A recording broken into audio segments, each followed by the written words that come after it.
the aspect of post-traumatic stress, it's something that was put with a name, then. But, it goes back to Cain versus Abel, Cain murdering Abel, and every single battle and conflict through history where young men fight each other, either with swords or with spears or whatever the case was, or bayonets or rifle shots, whatever the case may be. But every one of those has something called the condition of the heart.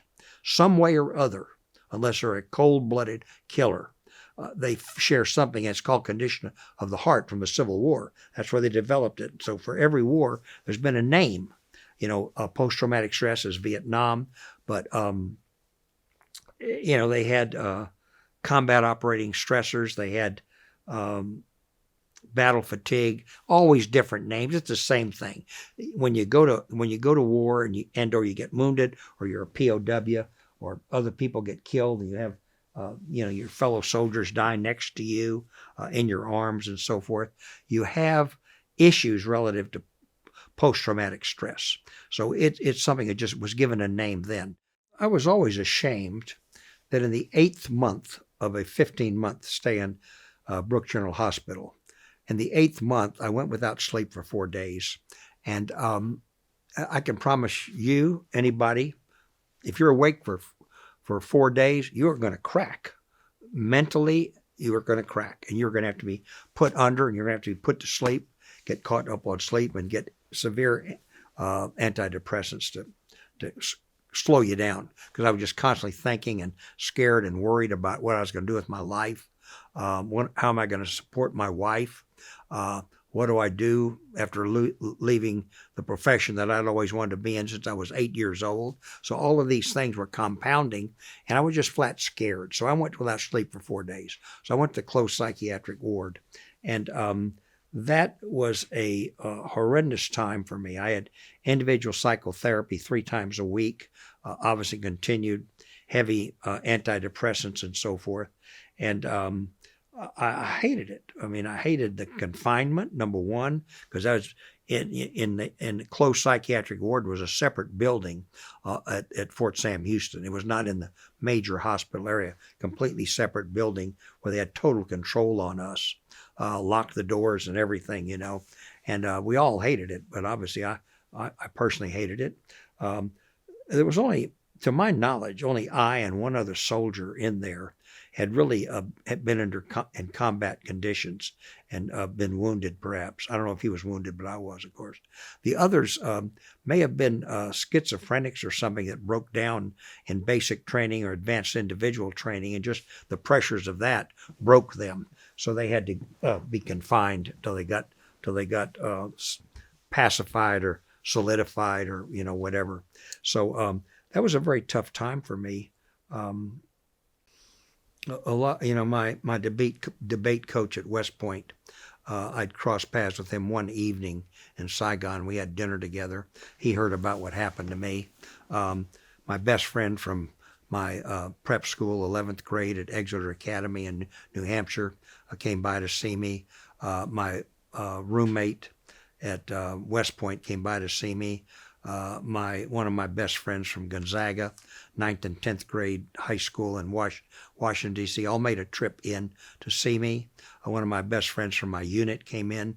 That was always helpful. It's kind of a touch to the past and a connection. And then I compiled a lot of letters from people that had heard about what happened to me, and they wrote my parents and so forth. So all of that was kind of a tie to the past and my personal history, and that was all very good. I remember talking about rides, Christmas '67, I obviously was still in a wheelchair and had an apartment off post, and we were going to have 3 or 4 days off, so we were going to stay at the Menger Hotel downtown San Antonio next to the Alamo. So a taxi cab driver took us down there, and I said, well, how much will that be? He says, I'm not charging you, sir. He said, I'm not charging. I get emotional, but just a simple little gift like that was so special at the time. Color guard, advance!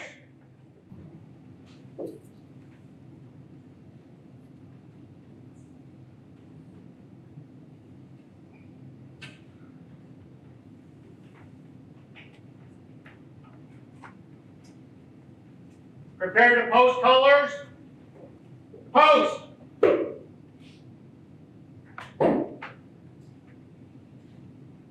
Present arms. Order arms. Present arms. I pledge allegiance to the flag of the United States of America and to the republic for which it stands, one nation, under God, indivisible, with liberty and justice for all. Order arms. Color guard dismissed.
Laurie Thode is the City of Allen Parks employee. Some of you see her over at the Allen Senior Citizen Center with her gleeful smile.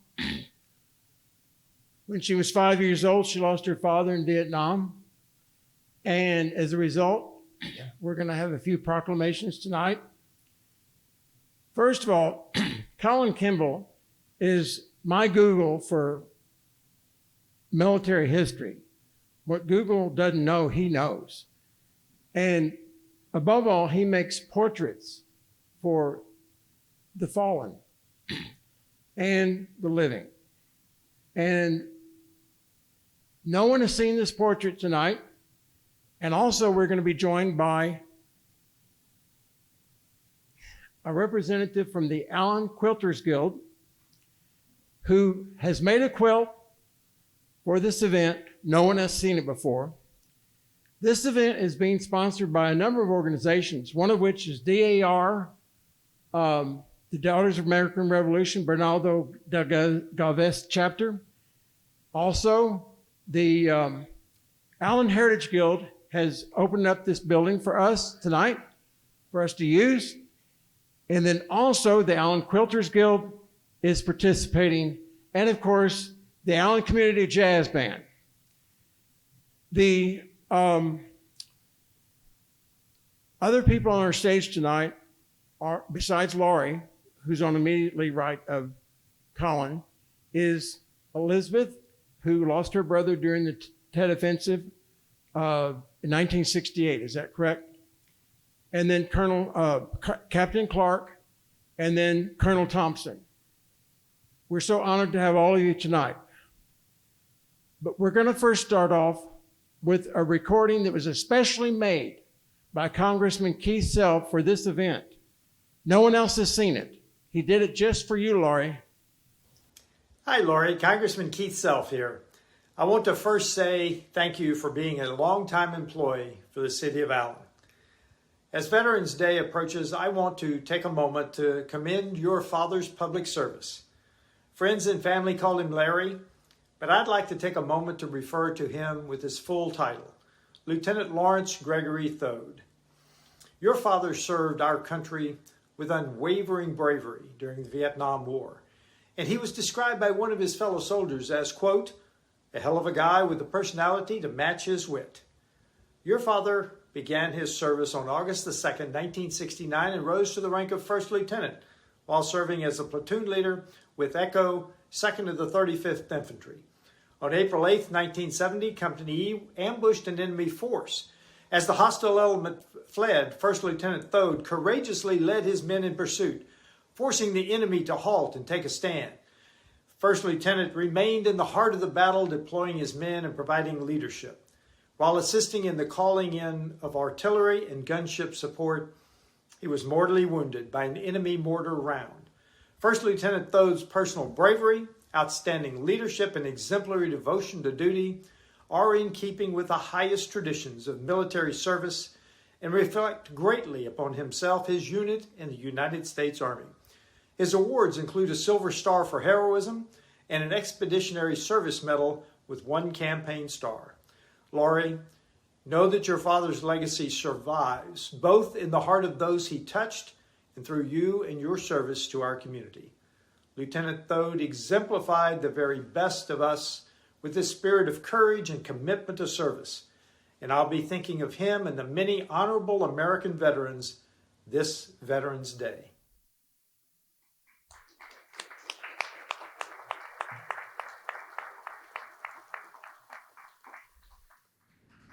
We have more. Greetings. I would like to read the letter that Congressman Self wrote and present the certificate of recognition to Laurie. Dear Laurie, on this Veterans Day, I am honored to reflect on the legacy of your father, First Lieutenant Lawrence Larry Gregory Thode, whose life and bravery left a lasting impact on those who served alongside him. From enlisting in the United States Army to serving with the 4th Infantry Division in Vietnam, his path reflects his profound courage and sense of duty. Your father's life of service began even before the Army, having served with distinction in the United States Navy for a decade. Those who served beside him remember his strength, wit, and exceptional leadership, often recalling moments of camaraderie and resilience shared in some of the war's most challenging moments. It is moving to know how many lives Larry touched and how his legacy lives on, both through your own dedicated service here in Allen and through the memories that others cherish.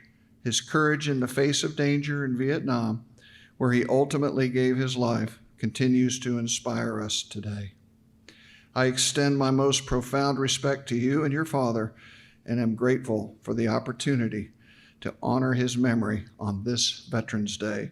Sincerely, Keith Self, Member of Congress.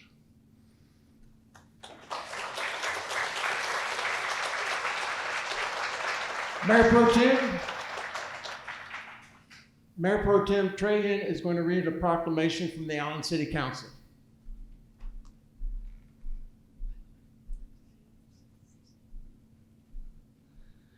Evening, everyone. Thank you to the Allen Heritage Guild for inviting me to offer this proclamation on behalf of the Allen City Council and also former Mayor Ken Folk and former council member and veteran on the color guard this evening, Dave Cornett. Let's give them both a hand. From the Office of the Mayor, City of Allen, proclamation. Whereas the City of Allen, Texas, and its residents recognize and honor the remarkable life and service of Lawrence Larry Gregory Thode, born on November 14th, 1938, whose commitment to his country exemplifies the spirit of bravery and sacrifice. And whereas First Lieutenant Thode enlisted in the United States Army and began his dedicated service on August 2nd, 1969, as an infantry unit commander attached to the 4th Infantry Division, 2nd Battalion, 35th Infantry E Company, and whereas for his extraordinary courage during military operations against hostile forces in the Republic of Vietnam, First Lieutenant Thode was awarded the Silver Star for gallantry, demonstrating unwavering leadership and selfishness in the face of danger. And whereas on April 8th, 1970, while engaging the enemy, First Lieutenant Thode heroically led his men in a fierce pursuit, displaying exceptional valor and determination until he was mortally wounded by an enemy mortar round, a testament to his dedication to his fellow soldiers and the mission at hand. And whereas the legacy of First Lieutenant Thode lives on through his family and countless men and women who have bravely served our nation and community, sacrificing for the ideals of freedom and democracy, it is our duty to remember and honor their sacrifices. Now, therefore, I, Ben Trahan, on behalf of Bainell Brooks, Mayor of the City of Allen, Collin County, Texas, do hereby proclaim November 11th, 2024 as Lawrence G. Thode Remembrance Day. Thank you.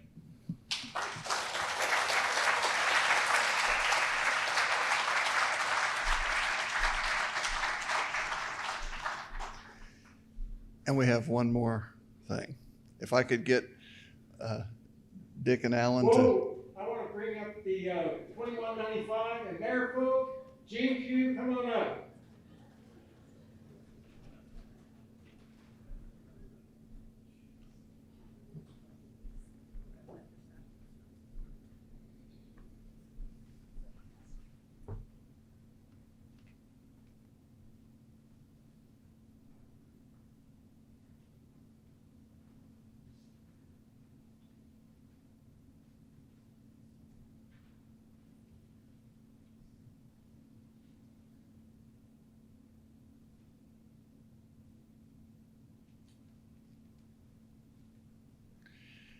If I could ask Alan and Dick to go over there by the portrait. And your father was a Silver Star recipient, which is a very rare award. And I brought both Alan and Dick are both also Silver Star recipients, and I thought it was fitting to have them present to you a portrait that we did to honor your father.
Don't go away, there's one more.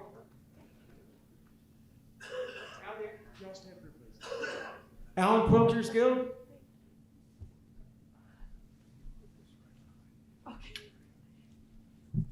Hello, I'm Elaine Rice and representing the Allen Quilters Guild. And when we were asked to make a quilt of valor for Lieutenant Thode, I had to respectfully say that's one of the rules that we can't do. But I said we can make her a memory quilt, and we would love to do that. And so I do have actually a certificate from Quilts of Valor. It is a certificate of appreciation in memory of First Lieutenant Lawrence G. Thode, and it's to say thank you for still supporting our military through all these years. And so you can have that. And then this was made, I actually pieced it, and then we had another member make it, and on there is a quilt label. On the quilt label it says, this quilt was made in loving memory of First Lieutenant Lawrence G. Thode for his service to our country during the Vietnam War. It is presented to his daughter, Laurie Thode, on Veterans Day 2024. So, hang on, we'll show it to everybody.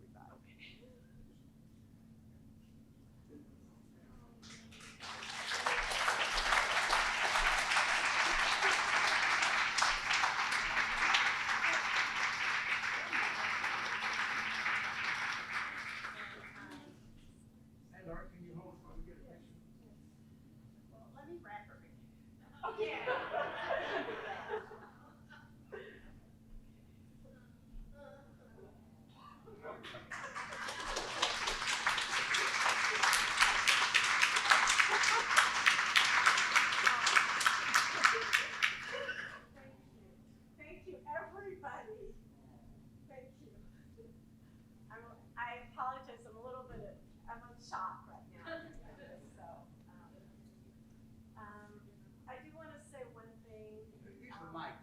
Use the microphone up there. Again, I'm a little bit. I apologize. I'm just in shock right now. But I just want to say I have always continued to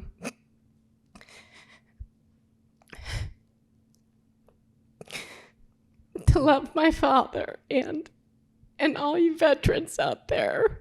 I want to say thank you to you because you were the ones who brought my father to life for me. You always shared your stories with me, and I know that was very hard for a lot of you veterans to do. But in doing so, it has really helped me heal and understand what everyone went through that served. And I offer you my heartmost gratitude for everything that you have done and gone through. You helped me live, and you kept my father's life alive for me. So thank you.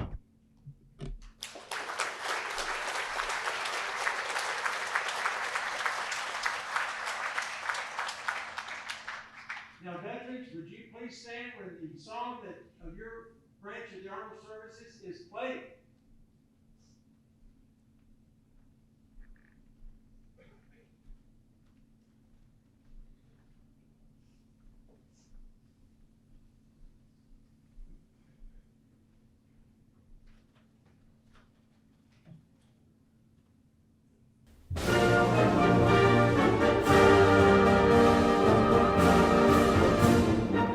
The United States Army.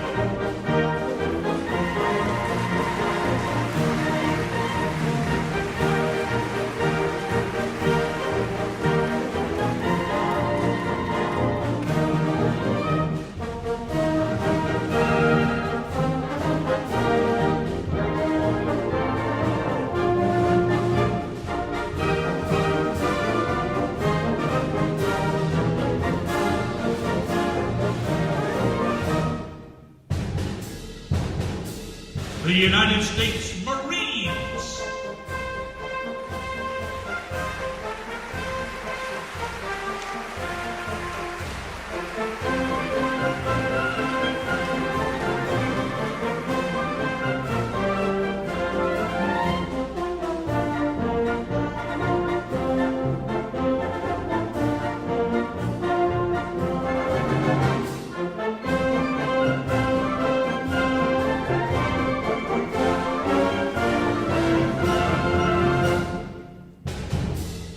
The U.S. Navy.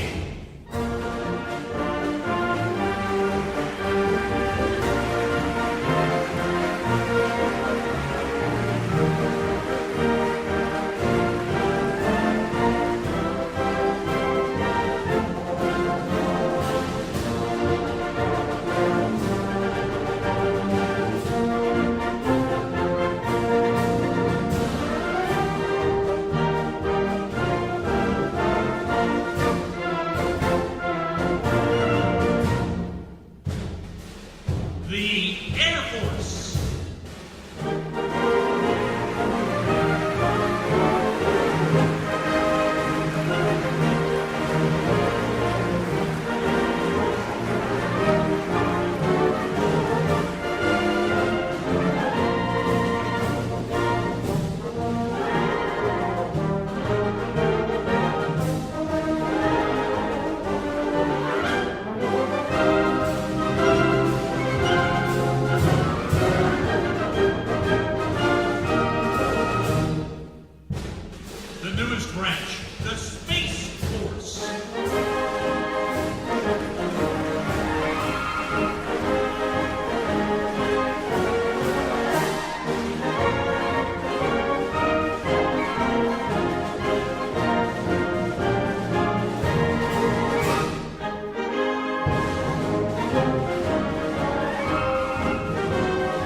Guard.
It is my honor to introduce the Allen Community Jazz Band, directed by Mr. Craig Logan.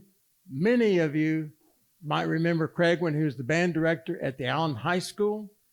And one of the greatest compliments a teacher can have is when their students want to come back as adults and volunteer with the band.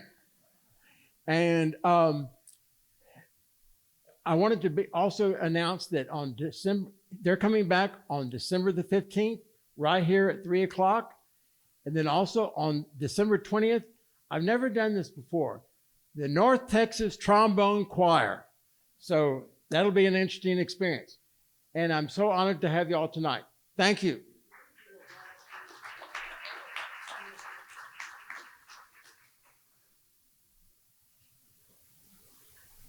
Thank you, Tom. Just a quick announcement. For those of you that don't know about us, this is the 12th year of our band, and it's the 10th year we've done veterans programs with Tom. We had a year off because of COVID, and we didn't start till the second year of the organization. But every year since then, in some form or fashion, we've been honored that Tom calls us up to play for various people. And I am a civilian that's known Laurie for probably 10 years before she came to the city, and she's a great lady, and we can tell your dad was too, and you came from great roots, young lady. We appreciate it. Thank you very much. Okay, so we're going to run some patriotic stuff. We've got some singers down here at the front that we'll stir the world up with in just a minute. But first of all, American Patrol.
The next piece is the I forgot his name. What's his name? Lee Greenwood. That's the guy. Anyway, God Bless the USA, featuring Mark Woodard on alto saxophone.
The next group, as you can see, are nice-looking ladies that are going to perform.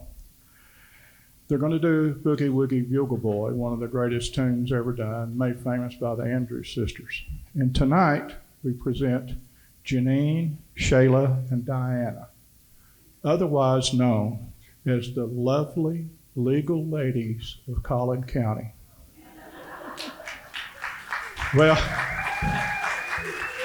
they're all in some form or fashion in the law profession in Collin County, and they did this for the Collin County Bar Spring Fling, whatever, last year. And Diana's in the band, and she told me about it, and we talked about it. And in the summer, I just took my pencil and I wrote it in for Veterans Day. So there we go.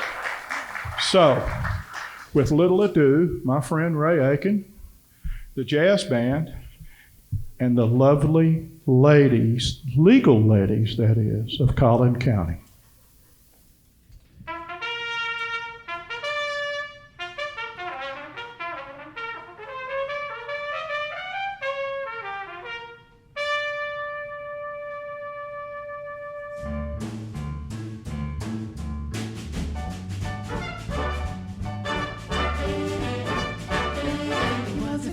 jumping man from out Chicago way.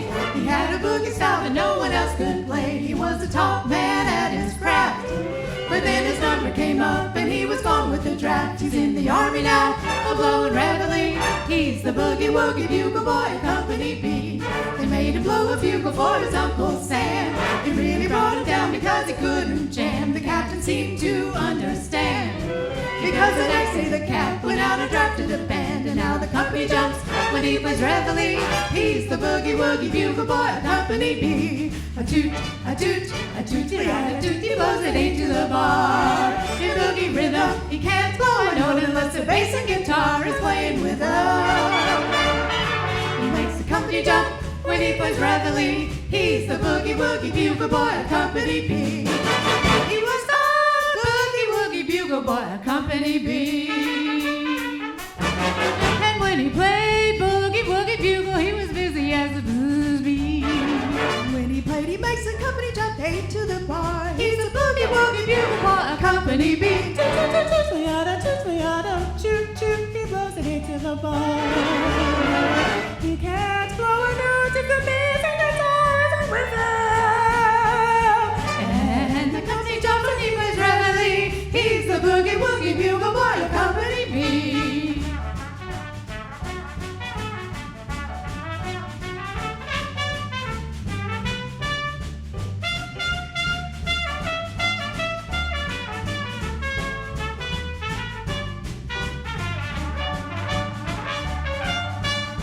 The boys asleep with boogie every night and wakes them up the same way in the early bright. They clap their hands and stamp their feet because they know how he plays. When someone gives him a beat, he really breaks it up when he plays reveille. He's the boogie woogie bugle boy of Company B. Da da da da da da da da da da da da da da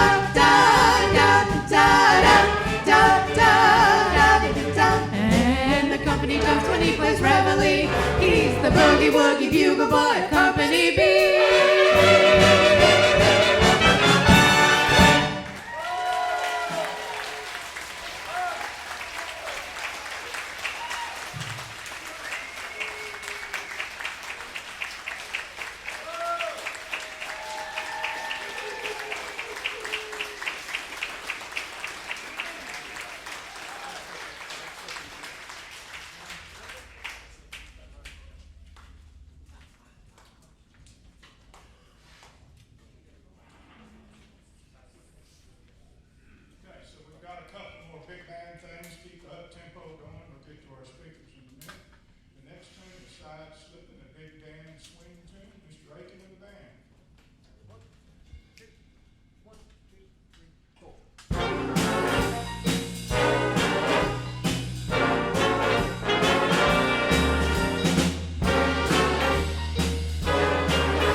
Before we play our last tune, once again, I'd like to thank Tom and all the people for having us out tonight and reiterate our concert band, which had a concert yesterday, our Veterans Day concert, was the big band. There's 80 in that one, was yesterday. We'll be back here with this band on the 15th of December for a Christmas concert. On the week before that, on the 8th, the concert band has their concert over at Lowry at 3 p.m. Both of those are on Sunday, and the trombone choir is on the 20th. That's a great group of semi-pro and pro trombonists that just, you'll be amazed if you have time to come to that. But between those three events, you'll have a pretty big holiday season with a lot of good music, plus whatever Tom's got going on.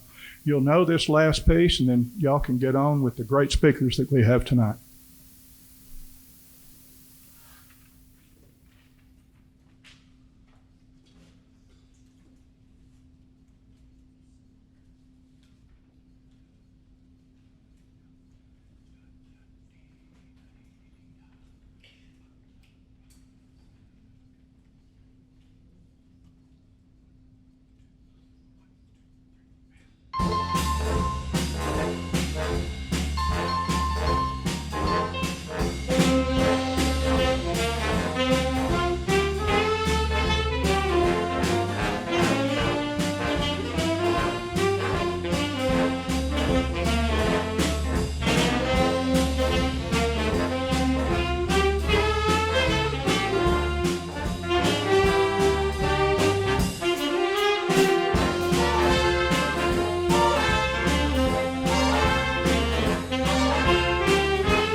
Colin Kimball will introduce our speaker tonight. He has done more to preserve, and our late friend R.D. Foster preserved Collin County's military history than anybody I know. I was going to point out one thing, that Elizabeth Hoffman, who's on the stage joining Laurie, her brother tried to join the Army in 1967. They said he was overweight. He went on a diet, joined the Army. He died during the Tet Offensive in 1968. That's how determined he was to join the Army. He lost 50 pounds to join the Army. Is that correct? Now, Captain Clark, our speaker, Colin will introduce him, but he's got books for sale in the back. I've read every word of it. You won't miss a word. Let me tell you something about the book. First of all, it does have some sad moments in it, but it does have one piece of comic relief. His 6-year-old daughter said, are you the 6-year-old daughter that said this? Said, Daddy, next time you go to war, can I go with you? But I want to wait in the car. That has to be the funniest line in that book. And my cousin served in Vietnam at the same time that Captain Clark did. Probably flew him into Dak To. He flew 4 flights a day for 260 days. And he had always told me it was a very dangerous mission. Well, I really didn't understand the emotional struggles he went through until I read this book. So I'm grateful that I read the book just to understand my cousin, even 55 years later. Colin, would you please introduce Captain Alan Clark?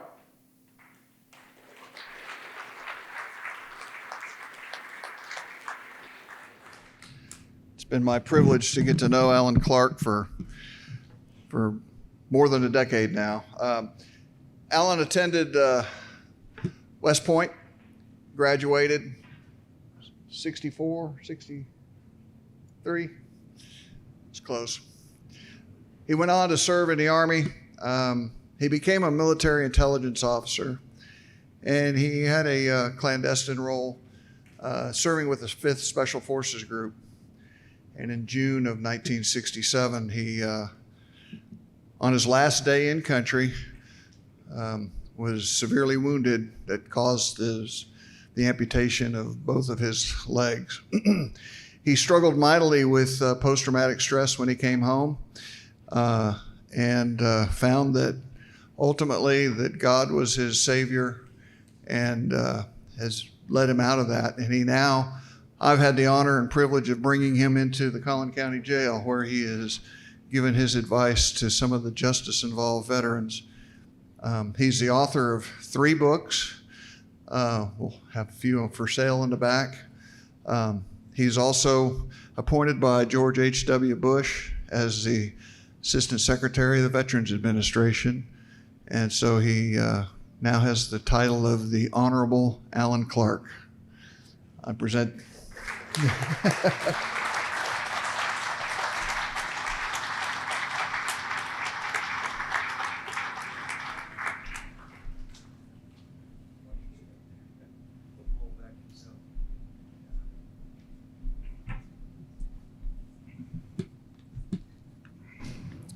Well, I'm delighted to be here tonight. There's a lot of people that need to be thanked, but I would like to say that I was introduced as the Honorable, and with these 3 fine young performers here that are very good entertainers also. I have been the Honorable, and I keep that unless I have a felony conviction of some kind, okay? So I don't think that'll ever happen. This has been an amazing program. I don't know if there's anybody left from the, I see one gentleman there from VFW Armistice Memorial Post. I want to thank you all very much for the presentation of the colors. It's a wonderful thing for we veterans, and I'm a VFW member myself, to continue to participate in all these wonderful patriotic programs. Tom, where are you?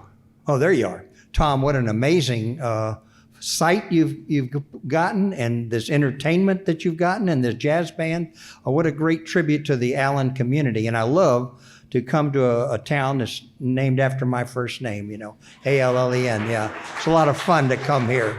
It's a lot of fun to come here. I love to drive through here and participate in events in Allen, Texas. You all have done a wonderful job. and Laurie, this great tribute to your KIA father when you were age 4 is a wonderful thing. You couldn't have known him. And, we have 58,000 like that around the country. And I'm going to talk a little bit about that after I go through quickly this slide presentation.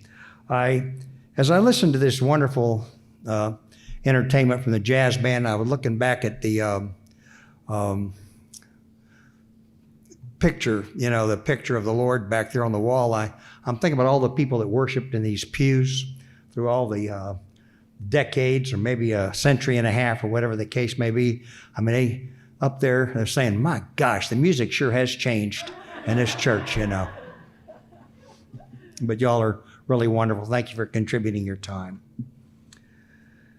Colin, you're a great guy. Man, you're just Mr. Everything in North Texas. I mean, you're this portrait painter. You're the MC of the program. You put the programs together and so forth. Just an amazing job and contribution to the veteran community that Colin does. There's just hardly anybody else that is like him. Now, I'm going to introduce a couple of veterans in the course of my talk that are here tonight, but I must first start with a couple of personal introductions. My wife, I want to stand. Linda, she never likes to do this. Linda, stand and turn around, honey. Okay. Now, I would like my daughter Elizabeth to stand up too.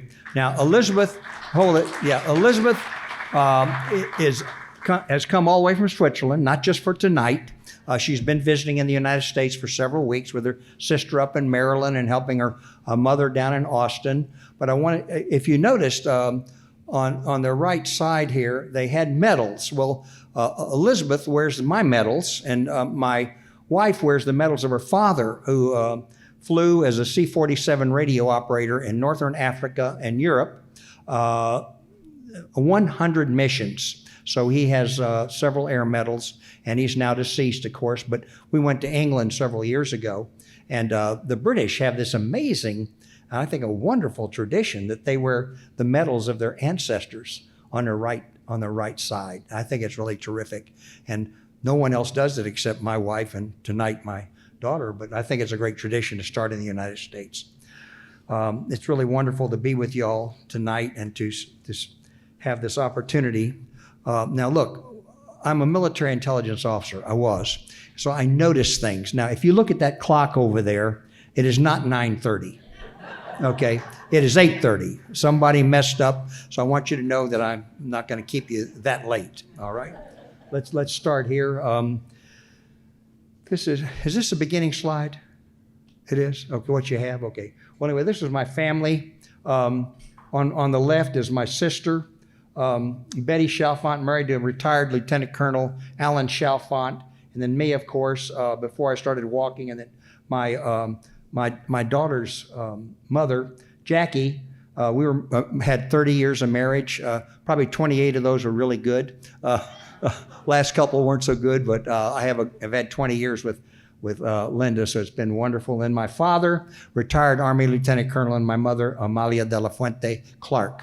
My mother's Hispanic, and people say, "You're Hispanic?" I was interviewed by Larry King one time, and what was your mother's name? I said, Amalia de la Fuente from the Valley in Texas. You're Spanish? So, well, partly, 25% anyway. This family here is very interesting. My sister and brother-in-law, they have 2 sons that are West Point graduates. They have a daughter married to a West Point graduate. They have a daughter married to a Naval Academy graduate. And they have 1 grandson that just graduated from West Point last year, and 2 granddaughters that are in 3rd year at West Point. So we have what you call a West Point family. And I tell people, I tell people, my family doesn't make money. We just serve our country, and we're proud to do that. Okay, next. This is the wedding that this Linda's now deceased son, Vincent, and then Linda, and then I, 20 years ago, and then Elizabeth and Christy, the one that had the funny little story. That I've always remembered that story. It's really funny, cute. Anyway, we've been married a delightful and wonderful 20 years. Okay, next. This is my book, which Tom bought and read, but it is out of print, so I'm sorry I don't have any of those. Next. This is very quickly, we had, I trained agents to go into Cambodia. We had AK-47s, which is the enemy weapon of choice. And so I just thought I'd have a cool picture with an AK-47, out there in the jungle one time. Next. I worked in the jungle area and the villages to recruit Montagnards, who are the natives of that area, to go back into Cambodia to spy on the enemy. And we'd go into the villages, and I had a Vietnamese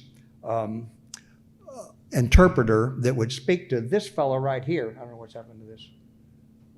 Well, the guy on the right side is a Montagnard. He spoke about 6 dialects of Montagnard, because in our special forces camps we had several different tribes. They all had different languages, and I'd speak to the Vietnamese interpreter. He'd speak to him, and he'd speak to them in their different languages. We'd go into the villages, and he'd fan out to try to get the agents that we could recruit. Next. This is how treacherous the terrain was. This was my special forces camp, and you can see these humongous mountains. This was called the Central Highlands of Vietnam. And I was in this camp when I was wounded on June 17, 1967. And the enemy had set up, there's a little river just the other side of the camp. The enemy had set up on the high, not all the way up the mountains, but up on the higher ground above our camp, and set up mortars the night before and started their attack at 4:30 in the morning. And that's when I had a mortar round, but the good Lord saved me. Next. This is the close shot of the camp. That long building there was where I had my bunk, and then we were inside the very inner perimeter when the enemy attack started. I had a guard shift from 4 to 6. Every 2 hours in a special forces camp, you have an American special forces person that's on alert and inside the camp. So I was on the alert inside the camp when the attack started. I was standing right at where that little concrete block is in the middle, and that's when I got hit, trying to get counter battery fire from the 3 mortar pits in the inner perimeter on the enemy positions, and get flares up in the air in case we had a ground attack, which we did not have. Next. Just another, you can see here the high terrain off to the right, but the enemy set up just above that building right there in the middle. Next. We would go out on what we call medical civic action patrols. This was my best friend that would come in. He was a doctor, came in to visit a couple people assigned in the camp to him. I'd make use of his medical profession and his talents and put him on one of my patrols going out into the villages, and he saved some lives by being in the villages. Next. Jimmy Hill. When I got wounded, I was on that concrete, and the round hit my left side, took my left leg off traumatically. The right leg was broken in 5 places.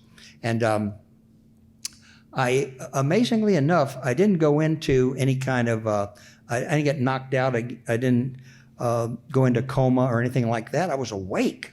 The first medic got to me, and he didn't have his medic kit. He stopped the bleeding literally with his thumb, and then he and another guy put me on a litter, took me to the underground bunker where Jimmy Hill. He's a retired deputy sheriff in Florida, and he and I have stayed in contact amazingly through the years. A lot of times medics have no idea what happened to people that they worked with, and he did, and we've stayed in contact, and a lot of things happen, and I told him not to treat me because there were others that were wounded, and I know they needed to be helped. We had 25 Americans in the camp. We had 7 wounded and 2 killed. So we had approximately 44% casualty rate in that attack. It was really a very, very heavy attack. And I've talked to Jimmy a lot about that. And one of the things that I remember Jimmy said is, there was someone else in that bunker with us, and he meant the good Lord. And the good Lord did save me from dying 3 days before my 25th birthday. Next. The concrete pad I was on is just to the right there, and you can see the little ditch. I tried to crawl to the ditch thinking that would give me some protection. It didn't give me any protection at all. But that was not the round that hit me. But you can see how powerful those rounds were when they came in on our camp. Next. this is I in the 15 months of hospitalization at Brooke General Hospital, San Antonio during my rehab. I had to learn to walk on artificial legs. I lifted weights to build myself up because I have to push up and down a lot. And it was really tough. There was a period there where for 4 days I went without sleep. And I really just, the post-traumatic stress disorder and the scariness of having to, what I was going to do. Could I walk on 2 artificial legs? What was I going to do with my life? Change my career? I mean, I had to deal with all that. I couldn't deal with it, okay? So I went to a closed psychiatric ward for 14 weeks. I'm going to talk a little bit about that and how I healed from 14 weeks in a closed psychiatric ward by the love of the Lord. Next, I learned to ski. That's a big deal. Bucket list, you know? Scared to death. That I'd fall and break my upper leg, you know, or something. Next, I had a time in my life when I looked like this tree. You know, I'm dragging down on the ground, man. I didn't have much energy or anything like that and wasn't very strong, but I recovered and got better. Next, I learned about spiritual warfare, which I'm going to talk about, and that's good versus evil. That's represented the angel of light conquering the angel, the dark angel. Linda took this picture in a museum, art gallery in Austria. Next. This is what I want to look like, you know? So I've been working at it all these years, since 67, early 70s, all my whole life, trying to look like this tree, you know? Grass cut, you know, good trunk, good solid roots down, and well-formed. You know, I've been trying to do that, and I still got a ways to go. Next. This is that little gal that said that she was going to wait in the car when I went to war again. And she was there. Elizabeth wasn't there for that program when we presented a Purple Heart to my medic at the VA Medical Center in 2005. And she hugged Jimmy. And Jimmy didn't tell me until 6 months later. Jimmy says, "You know what she told me?" I said, "No, what's she? I'd like to know." "Sure." He said, "She said, thank you for bringing my daddy back home." And at the end of this program, if I don't say it then, I will say now. Just as Jimmy brought me home to the United States to live again, my good Lord saved me on that battlefield so I could live spiritually. And I believe that's the end of the slide presentation. Is there any more? Okay. Let me start the formal presentation. I sent this to Mr. Keener originally, and then I had another program that I did up in McKinney. And if you get bored or I talk too long, just go ahead and go home. You know, it's all right with me. It won't hurt my feelings, all right? But I call this talk "The Real Enemy of Our Veterans." One of my roommates at West Point, retired as an Army colonel, George DeGraff, he said, "War is not glorious, but there is glory in the indomitable spirit of the warrior. Not all are recognized heroes, but the patriotism and camaraderie that drives us is its own enduring heroism." My veteran status started the morning of September 19, 1968. My retirement from active duty as an Army captain due to those wounds I received was the day previous. I was retired after 5 years plus of active duty service. I'd entered active duty service in the U.S. Army as a cadet at West Point in the first week of July 1959. There were 735 new cadets in my class of 1963. I was the youngest cadet in this class, youngest cadet by about 10 days or 12 days past my 17th birthday. I'm a high school dropout. I got an appointment to West Point after 11th grade, and just one of those remarkable things that happened in my life. I can brag about making it through college with just 11 grades of school. But I worked very hard and I studied very hard. I was wounded 3 days before my 25th birthday. I'd been assigned in Vietnam to the 5th Special Forces Group. Kind of explained a little bit there about my assignment. Was a military intelligence officer involved in clandestine missions targeting Cambodia, which was the country just to the west of Vietnam, and the western part of South Vietnam. And it was supposedly a neutral country, but this guy the premier let the communists come down the Ho Chi Minh Trail, come in and attack us, go back across the border.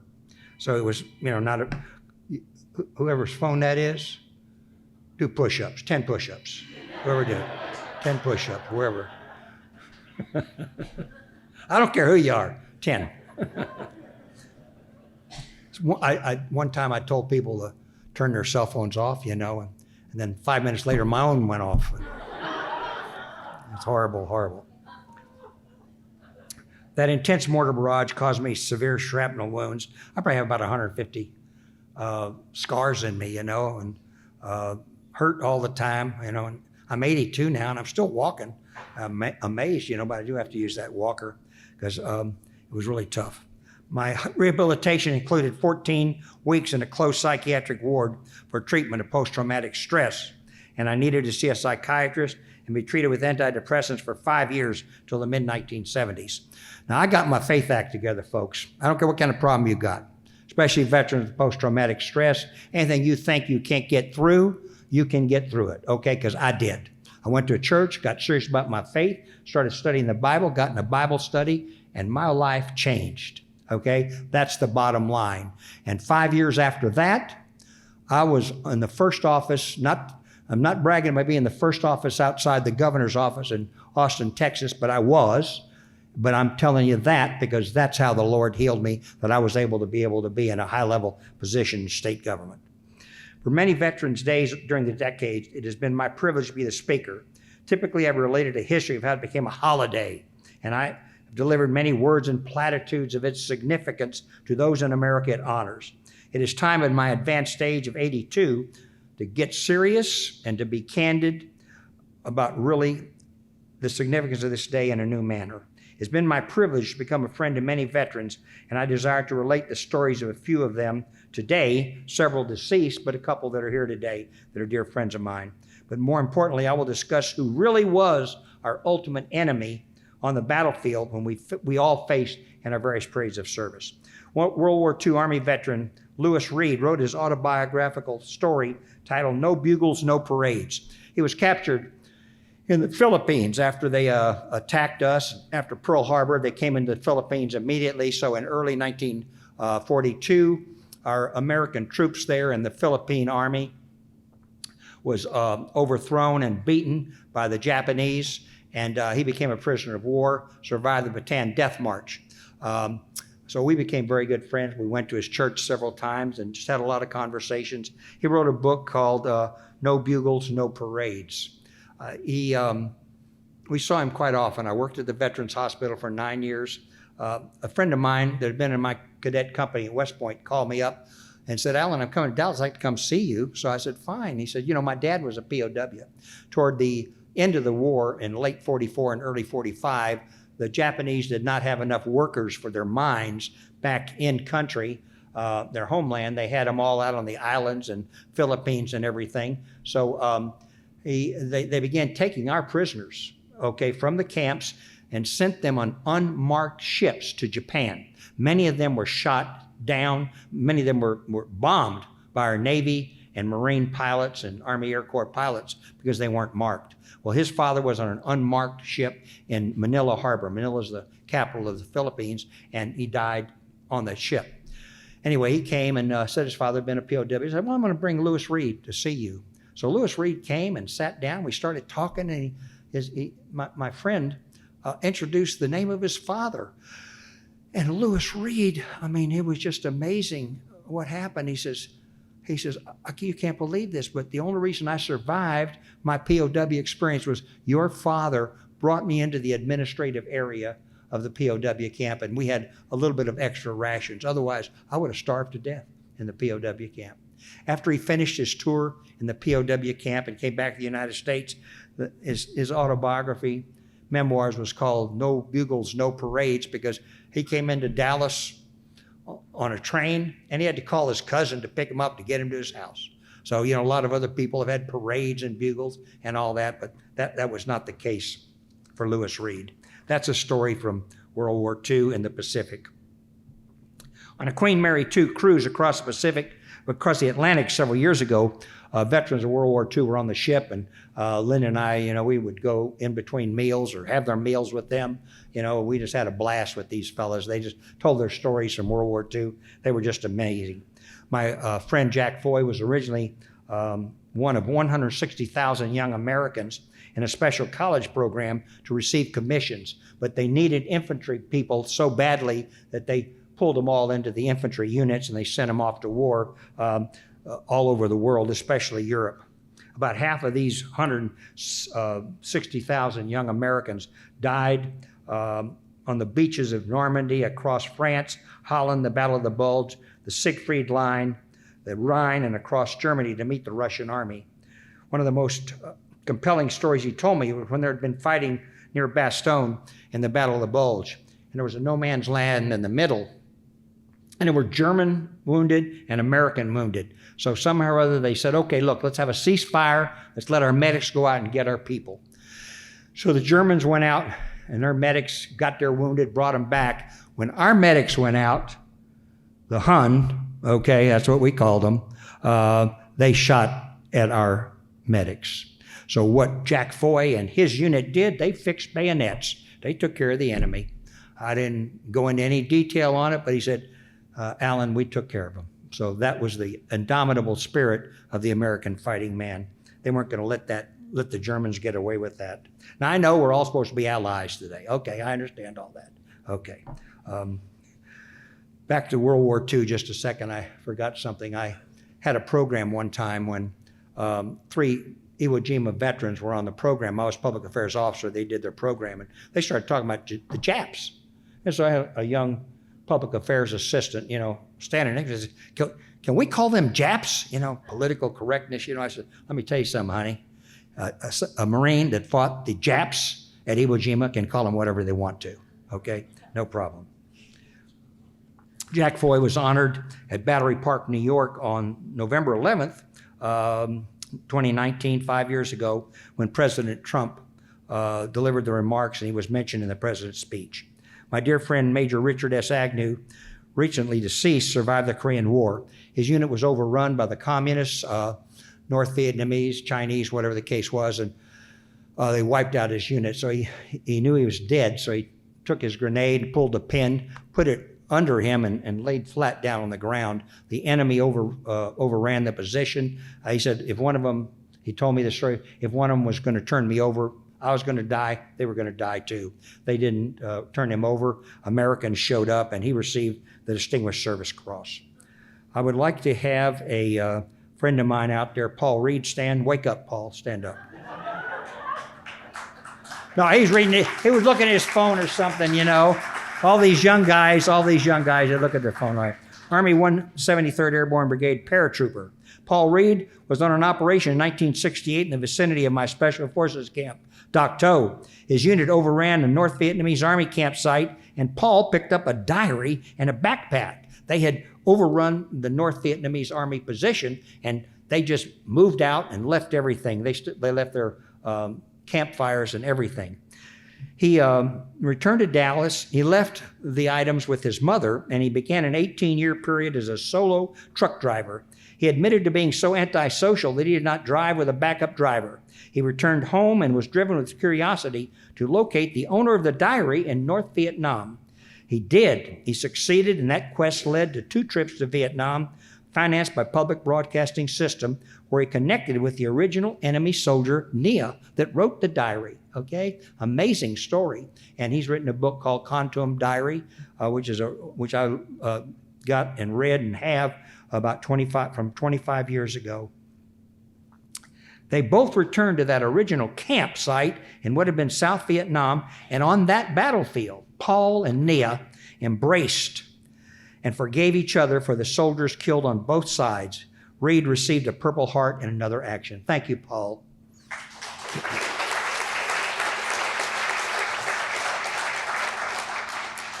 Special Forces Sergeant Gene Pugh, would you stand? Another good friend of mine. His mother was Panamanian. Father was an American soldier. Was assigned to the most secret unit in the Vietnam War.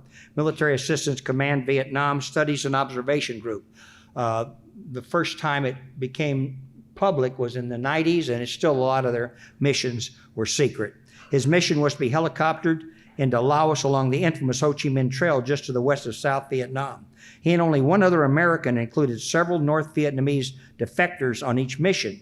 They were to conduct surveillance, espionage, calling in airstrikes, and attempting to locate POW camps of the enemy, moving south from North Vietnam to fight our troops in the south. He survived a 3-hour firefight in his Da Nang Special Forces camp that was infiltrated by the Viet Cong. He received a Purple Heart and Bronze Star Medal for Valor. The South Vietnamese Viet Cong were named Charlie, right? Okay. I want y'all to recognize my good friend, Gene Pugh.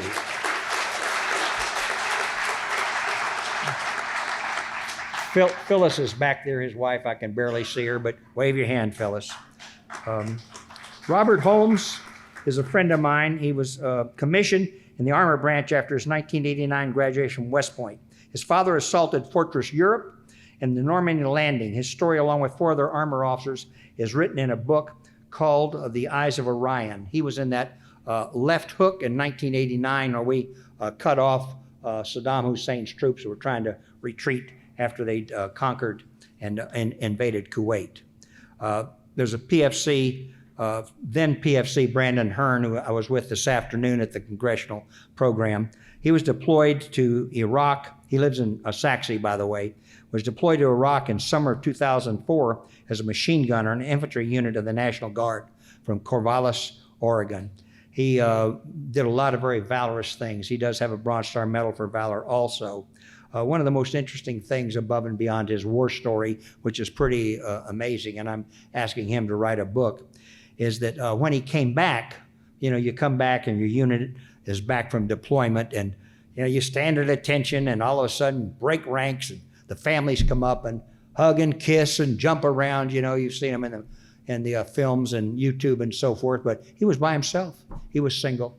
And what that did for him that day was this. The death of my fellow brothers finally hit me. They were not coming home. In that moment, I was flushed with survivor's guilt, which a lot of us feel for some reason or other after our wartime, and wanted nothing more than to have died in their place. That evening, the thought of taking my own life crept into my head and started poking my every thought. That's another thing that a lot of us veterans go through. It's not just all bugles and parades when we come back. You got this PTSD, you got survivor's guilt, and you think you want to commit suicide. Those are all the things that come into our mind, and I survived all those things, and I'll talk a little bit more about that. But he said, today I now resolve to honor the men I served with and their families by waking up every day and leading my family in a manner that will make them proud. Thankfully, I have the grace, mercy, and endless love of God. I feel is embraced through my wife, children, friends, and community members with whom I serve as a volunteer. During the height of the Middle East combat action, chaplains invited me to most of the large stateside Army hospitals and units where we had what we call warrior transition battalions, where the sick veterans, wounded veterans were there to be healed, to be repaired emotionally, physically, medically, whatever the case may be, to go back on active duty or be able to go home. So first couple of times, the chaplains were real hesitant about my proselyting about Christianity, which is the way I healed. And so, I got to a point and I just started praying about it. And the word that I got was, you talk to the troops out there and you tell the troops, and I started doing this. I don't care whether you're Jewish. I don't care whether you're Muslim. I don't care whether you're Buddhist. I don't care what your faith background is. You work that faith with your chaplain at this base. I'm going to tell you what I healed.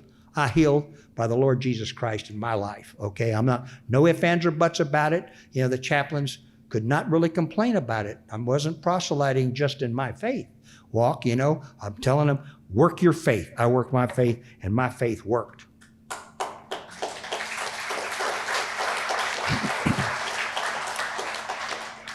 Brandon's coming home and eventual direction in life through faith and family, and Gene and Paul have both gone through this, is what all veterans seek, but some never find. We are different, especially after combat.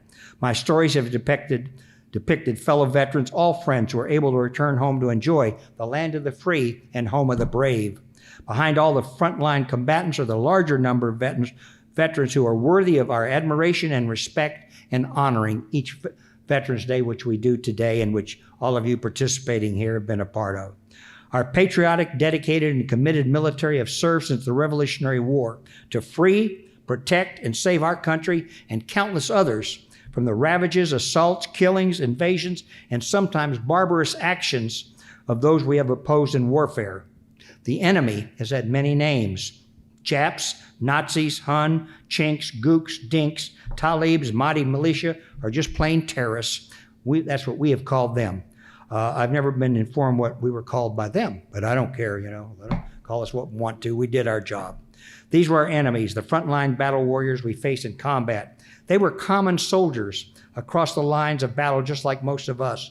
The individual war stories and tales of war miss a major element of warfare that very few people talk about, write about, or even think about, or know about.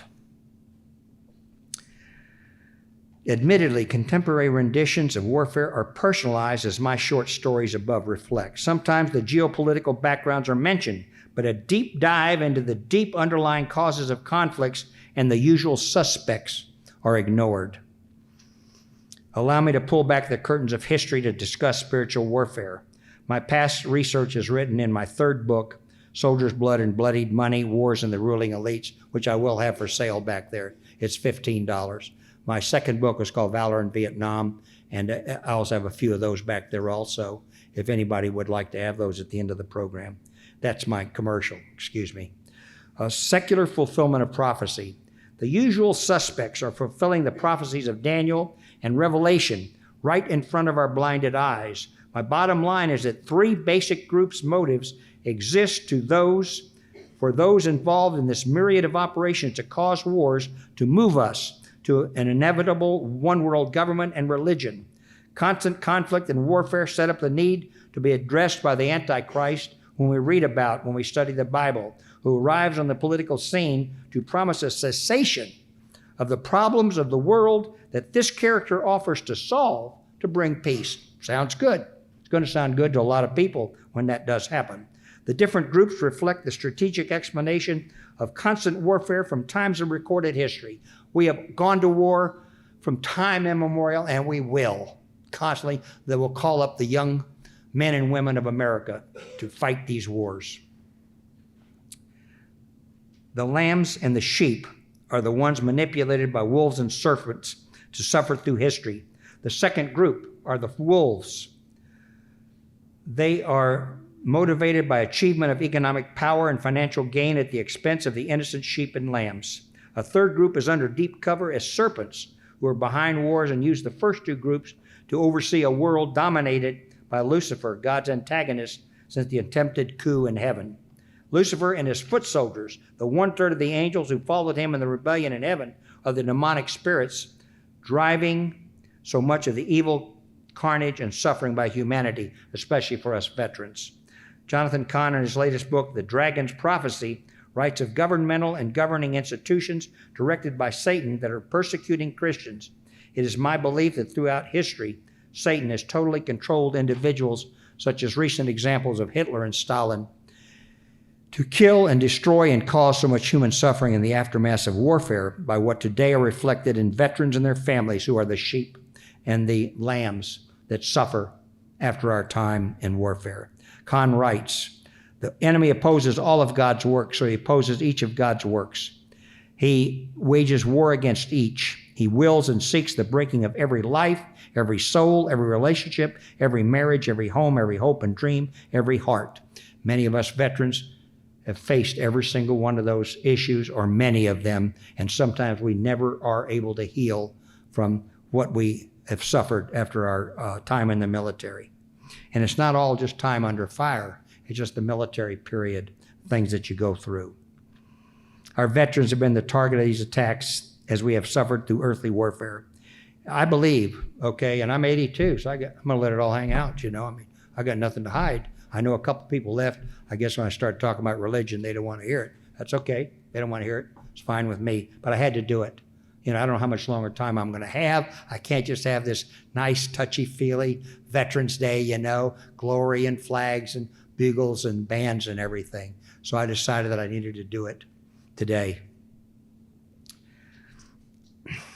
It's only with the second coming of Jesus the Messiah that the serpent will be vanquished when the millennial kingdom is established.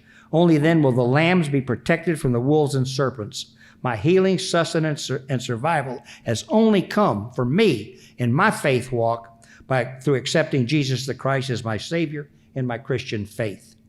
Not the earthly leaders in the political and financial arenas. Only my Father in heaven has not let me down.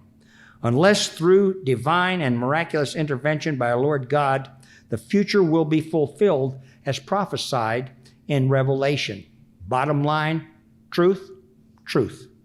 The flower of the youth of America may ultimately be engaged in the final battle of Armageddon to be fought in the Jezreel Valley at Megiddo, north of Jerusalem in Israel, and I've been on that battlefield site. We veterans may suffer again by offering our blood, sweat, tears, limbs, and emotional selves, but it will be the final sacrifice by our veterans. May we be proud as veterans. All veterans in the room, stand up, please.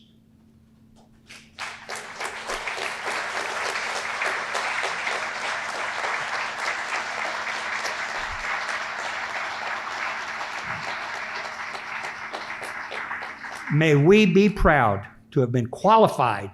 Only 30% can be qualified today for military service and able to have served. May we all be blessed and healed from our military service. Thank you.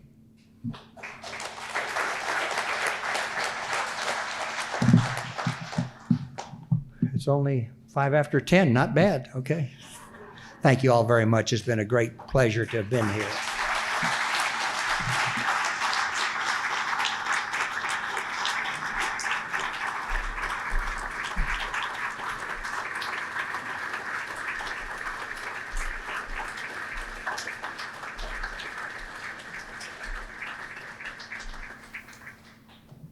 We'll take 1 or 2 questions from the audience.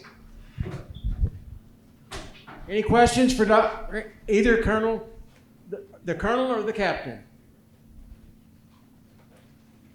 Dick Thompson here had his own combat experiences. He had a Silver Star and decorated as a pilot. Any questions on my talk? It's after 10. I can see a lot of you are leaving. I can understand that. Well, if there are no questions. I have a question just to get. Oh, here we go. A question here. Uh-oh. No, that's my daughter. She's going to ask Dick a question. No not doubt. me. I'm going to ask you a question. Out of all of the ceremonies and Veterans Day celebrations that you've been to and sometimes presided over, what was your most inspirational and interesting moment that was most touching? The one that was the most inspirational. You know, there is up in Washington, D.C. on the mall, the veterans, the Vietnam veterans panels, you know, the wall as we call it. The Secretary of Veterans Affairs came to me about early 90s, and he said, Alan, there's a group that has been founded called the Sons and Daughters in Touch. And these are the children of the killed in action whose names are up on the wall. And they're going to have their first annual gathering, 300 of them, and they want me to provide a speaker. I've chosen you. So on the high ground, looking down from the stand down to where the wall names were, I gave a talk. And it was a real poignant time for me. They had a dinner that night, a banquet that I went to, and at 3 a.m. in the morning, 3 a.m. in the morning after the banquet and evening, I went down with several of the kids. I call them kids, you know. You're a kid, you know. I went down with several of the kids, and we were there on the steps of the Lincoln Memorial, and we walked down and found their fathers' names on the wall. And that was a special one for me, I can tell you. One of the things I read in your book that was my observation, as an intelligent officer, you sure had a lot of intuition. You had to have? Yeah, well, my wife may say I don't have as much as she has. And I don't. I don't have as much as she has. I have to explain everything to him. Oh, I see. She explains a lot to me. One last question, and then we'll call it a night. And the DAR has brought delicious, they always have delicious treats for us. And that's the Bernardo de Galvez chapter of the Daughters of the American Revolution. Colin. Let me say one thing about DAR. Are there DAR members over there? Okay, let's give our DAR members a hand. Thank you all very much. I'm a member of Sons of the American Revolution. We have a lot of officers in our family because of West Point commissions, but my ancestors that fought in the Revolutionary War were all privates. Okay, so I'm from a heritage of enlisted men in the Revolutionary War Army. I wanted to relate a story and ask Dick a question to cap off the story. A couple years ago, a distinguished Medal of Honor recipient by the name of Leo Thorsness, who has the distinction of earning the Medal of Honor before he got shot down, and then he was captured and held as a prisoner of war, and discovered from some of the later shoot-down pilots that he had been nominated for a Medal of Honor, but they had to keep that a secret because they didn't want our enemy to know that they had a national hero. And when the war ended, he came home, and President Ford presented him with the Medal of Honor.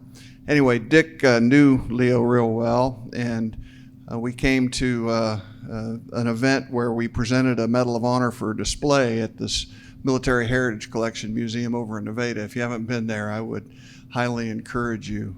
As Dick was introducing me to his friend Leo, and I was shaking his hand, Leo says, "Dick is a better pilot than I am." And I says, why's that? He goes, "Well, I only had like 70-something missions. Dick had," and I want to have him tell you how many missions he had.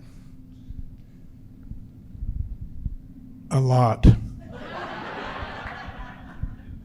Talking about Leo, I met him in Washington State in 1982, 83, and he was a state senator there. And then he ran for governor. I helped him with the campaign. Unfortunately, he lost, but Leo was the type of guy that he never lost. The joke, sort of, that he contrived was he asked me how many missions I flew and what aircraft, and I told him that, big difference, Leo, between you and me, besides you having the Medal of Honor, is that all of my landings equaled the number of takeoffs.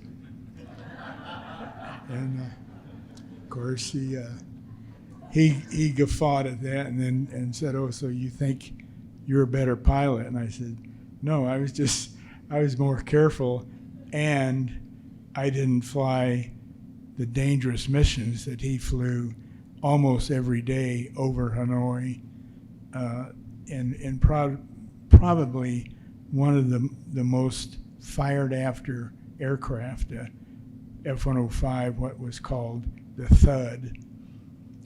Anyway, is that a good answer to your question? You didn't give a number, though. Yeah, I said a lot. You don't remember?